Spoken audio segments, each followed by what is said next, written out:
Hello everyone and welcome to Career Launcher.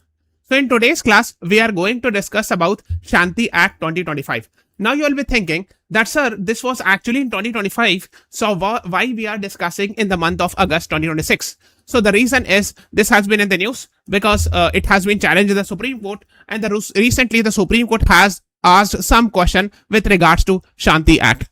Not only that, it has been in the news in the last few months, and actually a lot of editorials also came with regards to this SHANTI Act, and that's why it becomes very, very important even for this year, that is for 2026.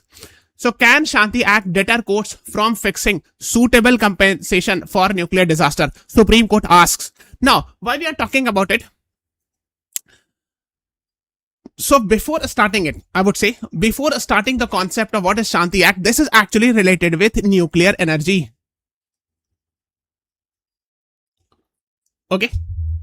So before starting the concept of what exactly is SHANTI Act, why there is a criticism and what are the positives of it, let us talk about the energy supply in India. So in India, the electricity, most of the electricity actually comes from coal-based thermal power plant, almost around 60-70%, which is actually a non-renewable source of energy or conventional source of energy. So it is still, we are very much dependent on non-renewable source of energy. There are some other renewable source of energy, 14%, hydropower 8%. Nuclear energy is one of the best source of, it is also part of renewable energy, no doubt. So the idea is we are producing very less amount of electricity from nuclear energy. And our plan is that increase this.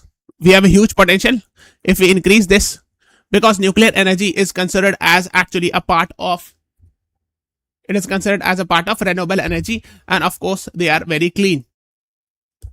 So still we are very much dependent on non-renewable source of energy for our electricity needs. And you know, whenever we talk about nuclear technology, I'm sure you must have heard this term. Nuclear technology is considered as dual use. Dual use means it can be used for both purposes, for making nuclear bomb and for nuclear energy. Right now, India is concerned about making nuclear energy, and that's why we are having almost 24 nuclear reactors for this. Okay, so you can see it here. We have a target that by 2047, 100 gigawatt of electricity should be generated from nuclear power plant or nuclear power. That is the idea behind this. So to increase this, right now we are actually very less. So current capacity is somewhere around 8 to 9 gigawatt. If we have to increase it by 2047, 100 gigawatt, we have to open the sector more. Open and expand the sector. That's the idea. Okay. Now keep these things in the mind, and you have to watch the entire class. Then only you will understand the concept behind it. And second thing, you should know that we have a net zero emission target of 2070. This also we have discussed in the paid classes in detail. What is the meaning of net zero emission, etc. and all. So to ensure net zero emission, we have to move towards a renewable source of energy. And one of the best source of renewable source, one of the best source is actually nuclear energy, you know it. So first, our target is to have more and more nuclear energy generation, because it is a renewable source of energy and it will help us achieve many various targets like 100 gigawatt by 2047 and of course net zero emission by 2070. So this 100 gigawatt target is for nuclear energy generation, which is considered as a clean source of energy. Now, to facilitate this, actually there should be more increase in percentage of nuclear energy contribution or electricity contribution from nuclear source. This law was passed, sustainable harnessing and advancement of nuclear energy for transforming India Bill 2025. So this in short is actually called as SHANTI Bill. It was passed in 2025 from Lok Sabha as well as from Rajya Sabha, and you can see it here, and then it became an act. So now we are calling it as SHANTI Act 2025. Okay, now we are talking about SHANTI Act 2025. However, it has been not properly implemented, because nowadays in 2026 we are coming up with a lot of SHANTI rules. To implement that, the government is coming up with a lot of SHANTI rules. It talks about private participation also. This is the key. This is the most important thing we'll be talking about. That till now, I'm sure you must be aware, under Prime Minister's office, we had discussed that there are two famous offices, two famous department of Atomic Energy and Department of Space. for many years since 1947 till almost recent years, both actually the sector, that is atomic sector and space sector, where only government companies can actually play the role. But since 2020s, we have seen actually in the space sector, private participation are also increasing. So not only ISRO, but other agencies are also coming. Right now, you must have seen in the news with regards to the Skyroot Aerospace and all many other news and things regarding that. Now, even the atomic sector, actually now the government under this Shanti bill, or what we call it as Shanti Act, is allowing some limited participation of private companies. You're using this word limited means it is not completely open, but yes, we are now allowing gradually private companies to come and venture into the field of atomic energy. Okay, I have one request. Please write in the comment section who is considered as father of India's space program. You have to write in the comments. And who is considered as father of India's you can say atomic program or nuclear program. Atomic or nuclear program. You have to write in the comments. Okay, ये दोनों आप लिखिए. ठीक है, अब देखो. So we're talking about this. Next is nuclear liability is a major controversy. So basically there was an earlier law, Civil Liability for Nuclear Damage Act 2010. Okay, this actually law has been this law has been changed now, because now we are having Shanti Act. Which actually, so the new law has actually changed the provision of the previous law. And now as far as liability, nuclear liability damage is concerned, this has been reduced, or this has been, I would say, removed. What is this? We will discuss in today's class in detail. So keep this in mind, because this is very important. We will discuss in detail. Okay, next thing is, of course, the petition has been filed in the Supreme Court in this regard and the matter is pending. We will discuss about that also. And of course, I've told you that these all things are being done so that we can achieve this target of 100 gigawatt by 2047. Okay.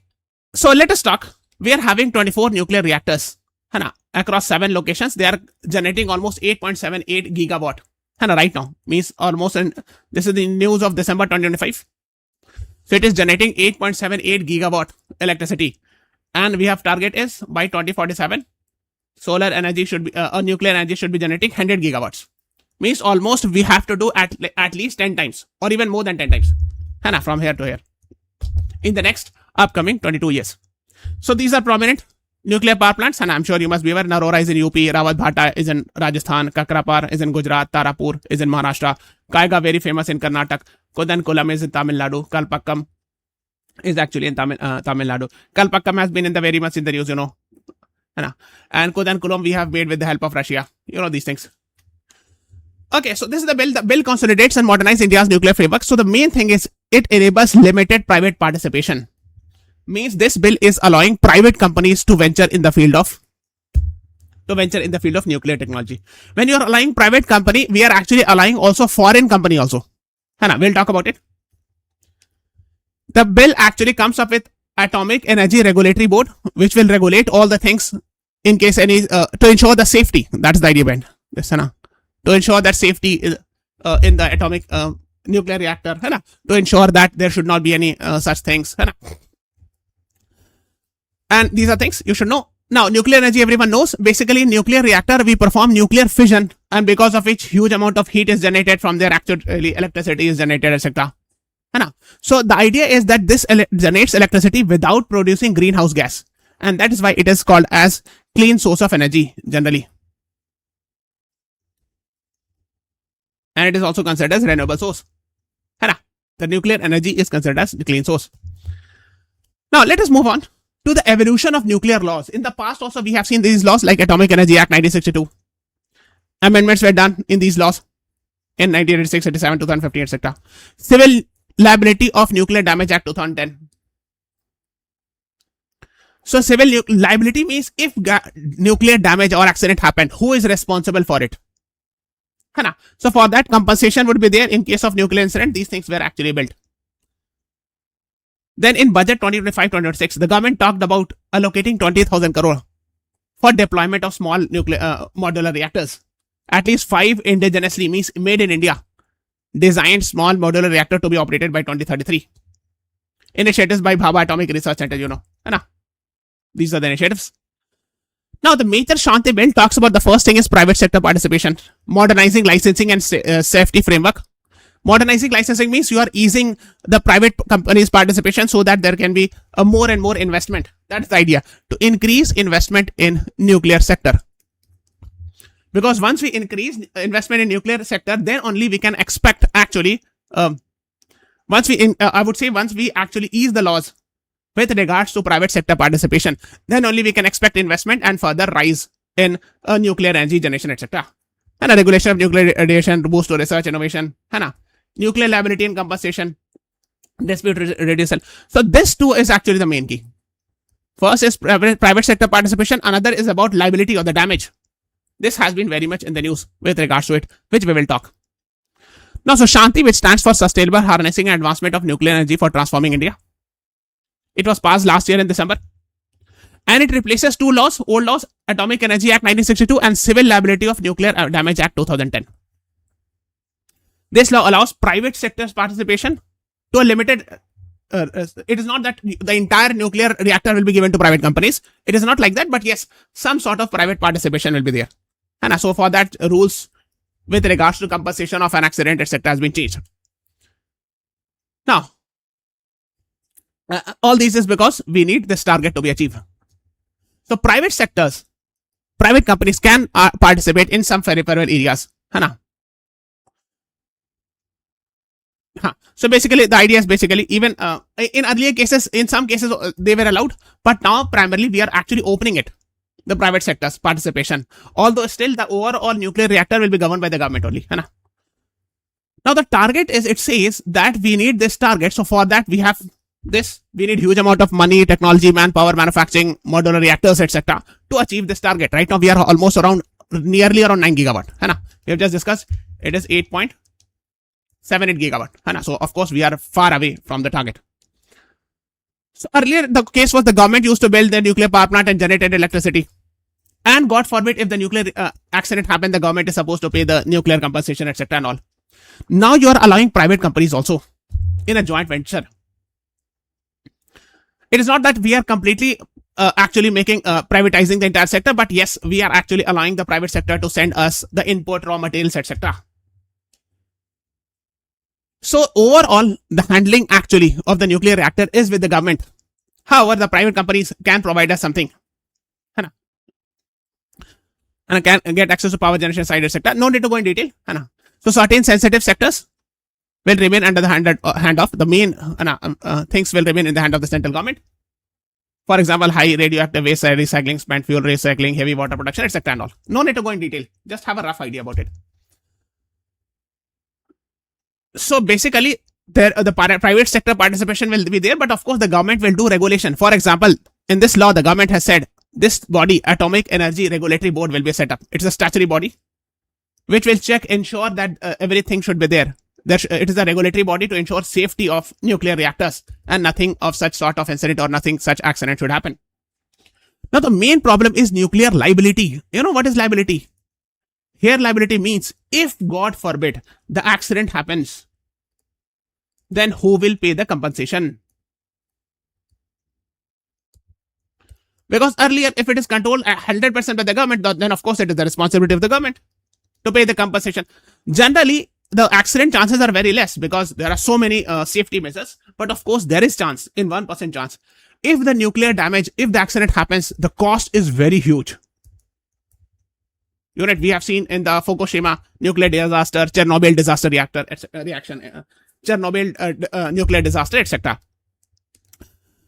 If there is a nuclear accident, who will pay death, injury, loss of property? Who will pay the compensation? The government, the government, equipment, taxpayer, or etc. If nobody is paying, it means it is the taxpayer who is paying. Yes? Basically, no, I'll tell you why. What is the thing? So basically, the old law, it talks about civil nuclear. This was the law that has been replaced by SHANTI Act. Nuclear operator could seek a right of recourse against the supplier of equipment material if the accident resulted from defective equipment or certain. For example, this is a nuclear reactor. Please understand one thing. Nuclear reactor. Of course, it is being controlled by the government. So the previous law said that if we allow private companies to send their nuclear supplier, let's say any nuclear implement. For example, they are sending some machines, some small machine. I'm just giving example. Some inputs like raw material, uranium, etc. Anything.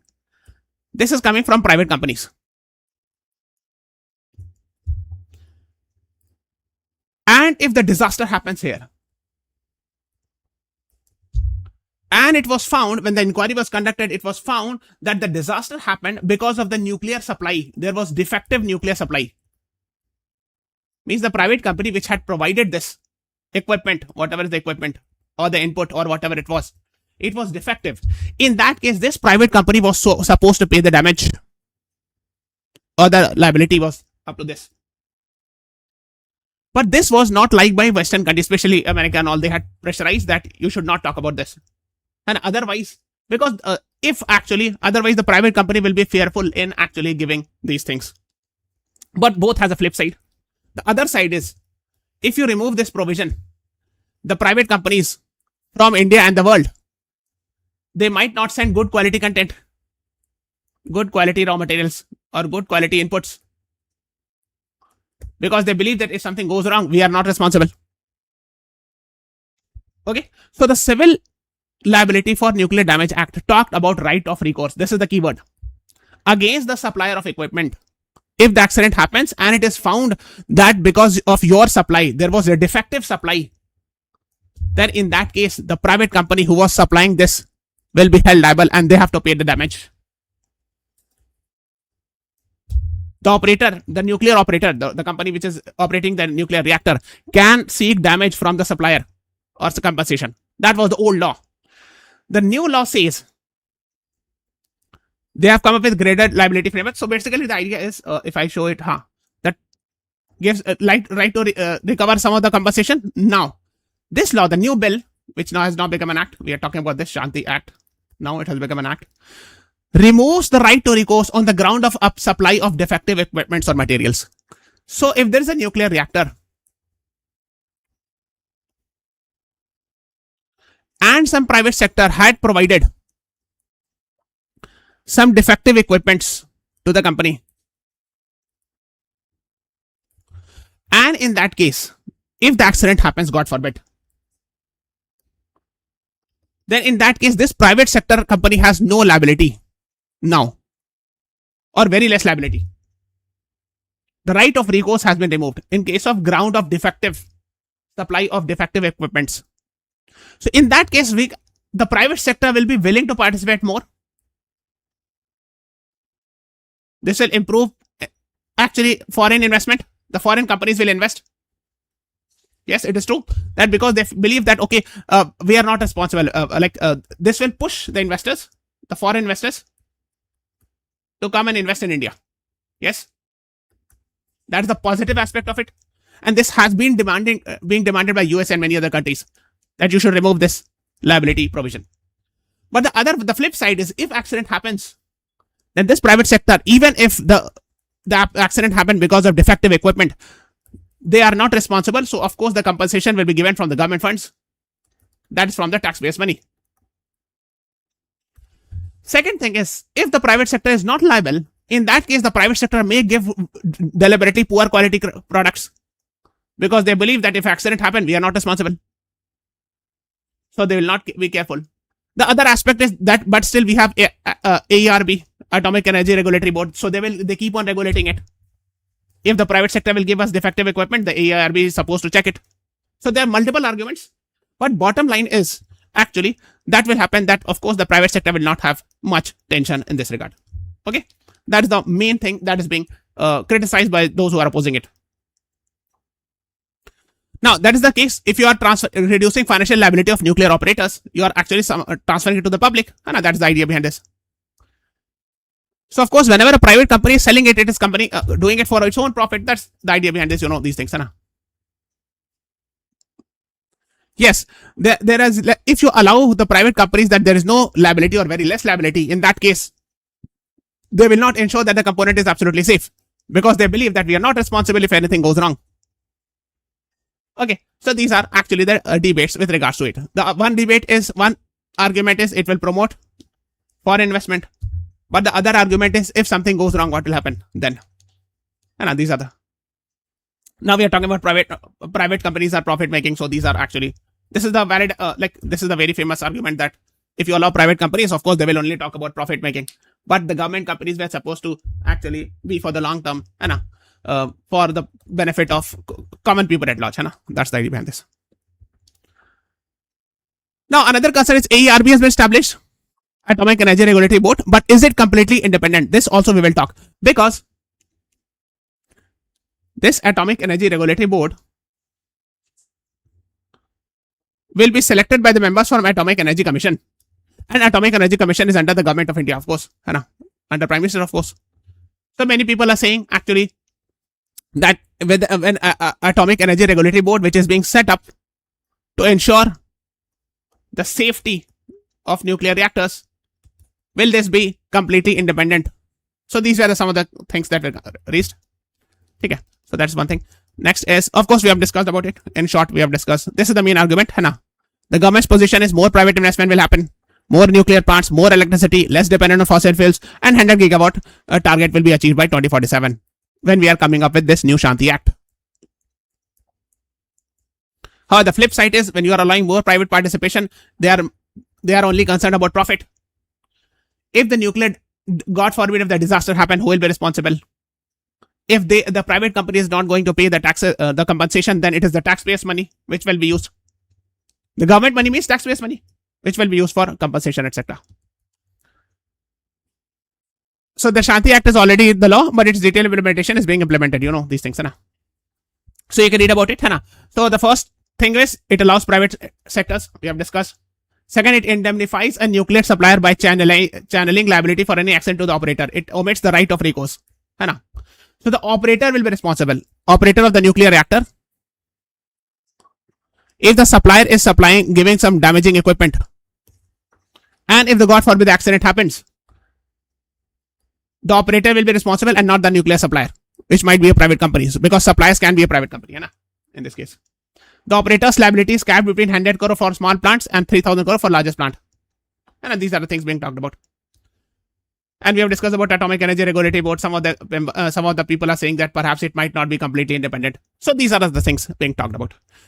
This is first. This is second. We are not talking about the numbers. That 300 SDR, which is equivalent to 3,900 crore. So there actually one criticism is the liability still is very less amount. That is what you should know. The total liability of an accident will be somewhere around 300 million SDR. SDR is actually used in the context of IMF, which is 3,900 crore. So they are saying that even if there is actually in some case, even when the damage will happen and the operator right of recourse for the suppliers has been removed, the operators will have to pay the operator's liability. The operator who is operating the nuclear power plant, their liability is hardly 100 crore for a small power plant and 3,000 crore for largest plant. And even these are actually very less. That is what people have said. And the reason actually is we have seen a lot of nuclear disaster, for example, Fukushima in 2011. Okay. The Japanese Center for Economic Research had estimated that the Fukushima accident, which happened in 2011, the cost was 80 trillion yen or 46 lakh crore in rupees term, 46 lakh crore. And here the maximum actually is 100 crore for small plant and 3,000 crore for largest plant. And that is operator's liability, not the suppliers. We have told you suppliers do not have any liability now. So people are saying that this is very less. Okay. As compared to this, for example, we have seen this Fukushima nuclear disaster happening. We have seen Chernobyl disaster. So Chernobyl disaster happened in 1980s and the cost was around 21 lakh crore.